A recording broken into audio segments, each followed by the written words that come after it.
हमने पूरा कर दिया है, ठीक है जी। अब है लोकाचार करना और साथ में तो अब ये है, इन्होंने कहा आपसे कि हमने आपके यहाँ भी आता है मंडपम मधुपर्कम लाजा हो संपूर्ण और इनके हमने फेर तक ले। अब विवाह का कर्म जो है कोई ऐसा बचता नहीं जो हमने पूरा ना किया। अब विवाह को संपन्न करने के लिए आप मेरे वाह मंगाए, ये आपसे कह रहे हैं। उन्होंने कहा कि शास्त्राचार के अंदर एक लोकाचार और दिया गया है, क्योंकि जितना भी कर्म हुआ है, मंडप लगाया, जो भी कार्य किया है, उसमें सर्वजन का अगर पंडाल लगाया तो सभी लोग थे, वेश तो नहीं था। अगर भोजन की व्यवस्था की तो सबके लिए की, अग्नि का पूजन किया, अग्नि को प्रसन्न किया, अग्नि के फेरे लिए, अग्नि की प्रतिष्ठा हमने की, है ना। तो ये कहती है कि मेरा अधिकार इसमें कुछ नहीं है, पर शास्त्रों का और लोकाचार का मेरा अधिकार है कि मैं अपने साथ इस स्थान पर बैठ करके मनवा सकूँगा, और वो सिर्फ अभी के लिए है। और अगर आप मेरे वो 7 वचन अगर मान लेते तो मैं आपकी धर्म पत्नी के स्वरूप में आकर के आपके वापस बैठ जाऊँगा और हमारा विवाह संपन्न हो। तो आपने कहा कि बताइए आपके 7 वचन क्या है। मैं उनको जो है पूरा करने का प्रयास करना तो है। तो ये 7 वचन हैं आपके लगे हुए हैं, इनमें आपने सबसे पहले वाले जो है अंगूठा रखना। जैसे ही वचन पूरा होगा तो सारे चावलों को दूसरे पे ले, ठीक है। तो इनका पहला वचन क्या है, यदि यज्ञ कुर्यात तस्मिन् मम सन्मति रहना, कि कभी भी आपने कोई भी यज्ञ पूजा करनी हो तो मुझको अपने साथ में लेकर के ही बैठना है। अगर मेरा ये पहला वचन स्वीकार करते हैं तो वो मंगाओ स्वीकार है चावल के लिए। अब दूसरे वचन में कन्या कहती है क्या मैं यहाँ हूँ सूरज पर, दानम कुर्या तस्मिन् मम सन्मति, सूरज पर कभी आज के बाद कोई दान भी करना होगा घर के अंदर से, अभी और आपके हाथ से वो दान होगा तो मैं साथ में बैठूंगा और मेरे सहयोग से और मेरी अनुमति से ही वो कार्य पता मैंने कुछ भी सामान पाया ना काटा। तीसरे वचन में कन्या कहती है अवस्था अत्रे मम पालनम कुर्या तस्मिन्। ये 3 प्रकार की अवस्थाएं होती हैं, बाल, युवा और बुढ़ापा। सतयुग में विवाह होता था तो तीनों अवस्थाओं का पालन करना होता था। कन्या का विवाह 7-8 वर्ष तक। अब बाल्यावस्था तो मेरी बेटी, युवा अवस्था और बुढ़ापा तो मुझको जो भी चाहिए होगा आप ला।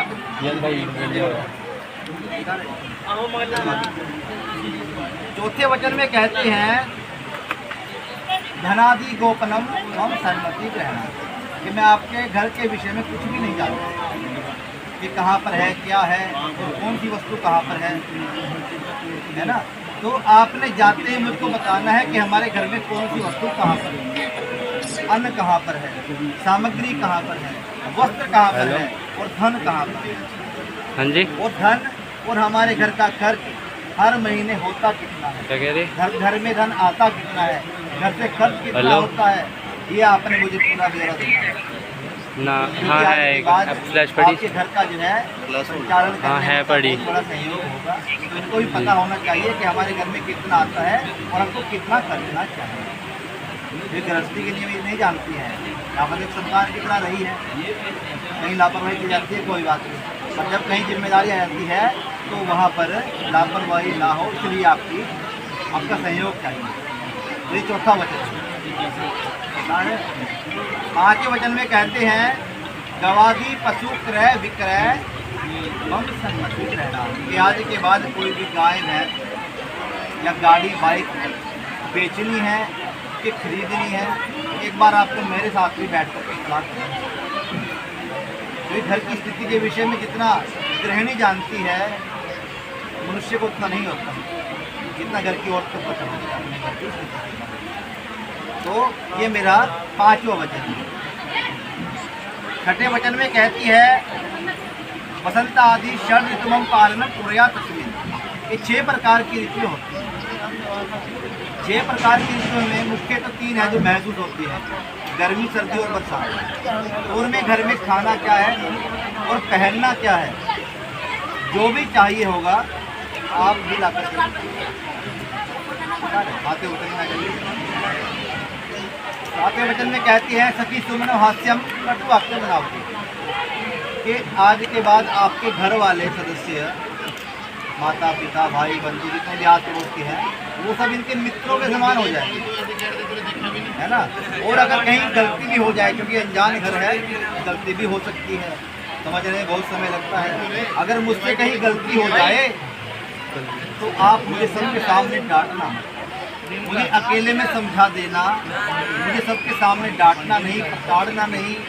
और आपने मेरा मान सम्मान मेरे अपने घर वालों के बीच में किस प्रकार से बनाए रखना है, जैसे एक आदमी अपने दोस्तों के बीच में अपनी इज्जत चाहता है, वैसे ही आपने मेरी इज्जत अपने घर में बना करके रखनी है। ये साथ लोग तो कन्या ने कहा भाई मेरे को 7 दिन तैयार मान लिए हैं, और अब तो मैं जो है इस विवाह को संपन्न करती हूँ। तो वर ने कहा कि मेरे भी आपको 4 वचन तो मेरे भी आपको मानने पड़ेंगे। वो कहते हैं ना कि लड़के का पक्ष बड़ा होता है, तो आपके 4 हैं और उनके 7 हैं। तो उन्होंने कहा कि मेरे 4 वचन हैं, आपको मेरे 4 वचन मानने होंगे। वो 4 वचन क्या है? उद्याने मध्य पानी चा पितृग्रह गम्येचा आज्ञा भंगो न कर्तव्यम वरवाक्यम। ये उद्यान, उद्यान मतलब उपवन, सुनहरे स्थान, कहीं पर भी घूमने फिरने की इच्छा हो तो तुमने जो है कभी भी अकेले या मुझसे पूछे बिना कहीं नहीं जाना है, मुझे साथ में लेकर के चलना है, या मेरी अनुमति के द्वारा ही आपको जाना होगा। कहीं भी घूमने का कहीं करता है तो आप अकेले बैठना नहीं लेंगे।